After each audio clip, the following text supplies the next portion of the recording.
it should be rolling now. Yes. Okay, let's start by something easy. Would you briefly present yourself? Okay. Yeah. Yeah, my name is Teresia Wairimu Njenga from Nairobi, Kenya. I am the chairperson of Mitumba Consortium Association of Kenya. This is an association that deals with selling and supplying of used clothes into Kenya. The association has a membership of about 2 million people and over, and still growing, because this is the only business that anybody who has the concept of buy and sell can engage in. So it is continuing to grow. Thank you. Great. And what is the purpose of you being here in Denmark? Thank you very much.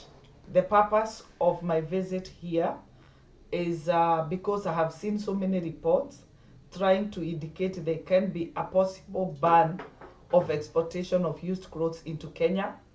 And because I was not consulted as the chairperson of Used Clothes Association in Kenya, neither were my people consulted. I decided myself to come and hear for myself and understand exactly what could be the issue. Why are they talking about banning of exportation of Mitumba?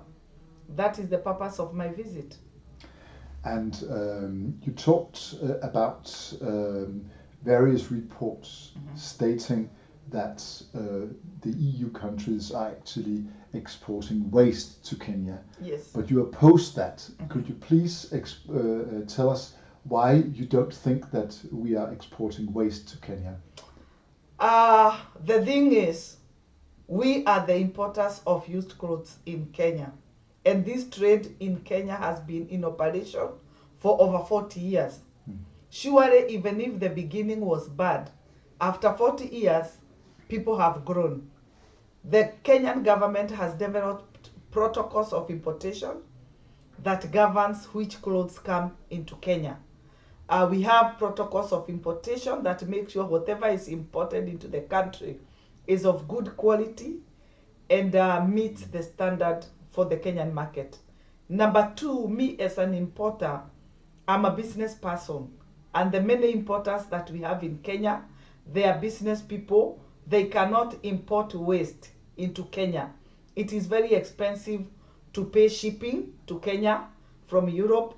It is very expensive to have one 40-foot container get into the country. For example, we are paying about $15,000 for one 40-foot container. So how would somebody import a 40-foot container to have waste? Not even 10%. Does it make economic sense? No, it does not make economic sense. So we are not importing waste. We are importing reusable clothes fit for the market in Kenya. The report stating that there was talk about waste being exported to Kenya. Yes. They are those reports was initiated by an organization. Yes. Could you tell us, seen from your point of view, why they wanted to put this message out? Why this organization wanted to say that waste was being dumped on Kenya? No, I think this organization is very questionable. Number one, it is in the public domain. They received a huge donation from Shane, the owners of fast fashion. They received a huge donation from them amounting to about $15 million. So if they are making allegations against used clothes, that means they are directly campaigning for fast fashion. If today we stop importing into Kenya the 185,000 tons that we import every year, what happens? This becomes the next hub for fast fashion. This becomes the next hub of importation of cheap quality clothes from Asia into Kenya. So the agenda is clearly there. We can see that's why that foundation is clearly questionable. Number two, I will say this. everybody, including these foundations, all of them, they are in business. They are in business of making money. So whatever they are doing, they are trying to please somebody who is giving them a lot of money. Great. Yeah. Could you tell me a little about the social consequences Yes. if used clothes were banned to be exported to Kenya? Number one, 2 million people are directly employed by this trade. That means 2 million people wake up each morning to trade into the second-hand clothes business. So if today the EU decides to ban the exportation of Mitumba, it means 2 million losses of 2 million jobs are lost. What does it mean to lose a job in Africa? It means there are people who will go to bed hungry. It means there are children who will stop school. It means there are people who will not be able to pay rent. Because losing a job in Africa is not losing a job in Europe. In Europe, you will find another job. But in Africa, in Kenya especially, you will not find another job. That will be very, very serious for the economy and for the general goodwill of the people. We have over 80% of Kenyans who depend on used clothes. They are dignified wearing the used clothes. They are clean, they are smart, they are affordable. So if you deprive them of that, we have so many people living under minimum wage, so many people earning about $2 and below per day. How can they buy new clothes? Even if we have so many cheap new clothes from Asia, they will not be affordable to everybody. They will not be affordable to every Kenyan. So that's why it is important to preserve this trade. It is providing for millions of Kenyans. It is providing 2 million jobs and growing. It is providing for 24 million people in Kenya who are dependents of the 6.5 households that are trading in this business. It is providing for the government revenues. The government is receiving a lot of revenues from this trade. And I will not forget to mention that people in Kenya, they depend on these clothes because they are quality clothes. We have new clothes coming into Kenya, but they are divided into two. Either cheap, very poor quality clothes, or either very high quality clothes that cannot be afforded by every Kenyan. So that's why we need to protect the importation of used clothes into Kenya for the sake of dignifying our people, protecting jobs, and protecting livelihoods of people of Kenya. Wow. You're now traveling to Brussels to Yes. meet with the politicians. Yes. What is your main message to the politicians when you meet them? The thing is, I will talk about the 2 million people that depend on this trade, because I cannot separate this trade with the 2 million people who depend on it as a business. I will talk about what it means to have a job in Kenya. I will talk about what it means to not to have a job in Africa. I will also talk about the protocols of importation into Kenya, because the Kenyan government, through the Kenya Bureau of Standards, has developed protocols of importation into the country. So on our side and on our part, the government of Kenya has supported us by developing these protocols. They have appointed agencies here in Europe that make sure whatever comes into the country has conformed to the protocols of importation in Kenya. I will talk about the impact of youth growth in Kenya. There are people who began with very little money, but today they have provided for their families. They have given their families decent livelihoods. There are children who have been educated through this trade. There are people who have dignified lives today through this trade. This is the only business that is creating business opportunities for anybody with almost nothing. As little as $10, anybody who is willing to work and who is a hard worker can start and do something for their lives. There are so many housewives who are in the house with no food with the children. They decided to start this trade with very little money left by their husbands as food. And from that they have built businesses. From that they are doing so well. There are also others who are university students who were in school. They did not have enough pocket money. They did not have enough money to get by, using very little resource. Today they are prominent business people. They are not looking for jobs anymore.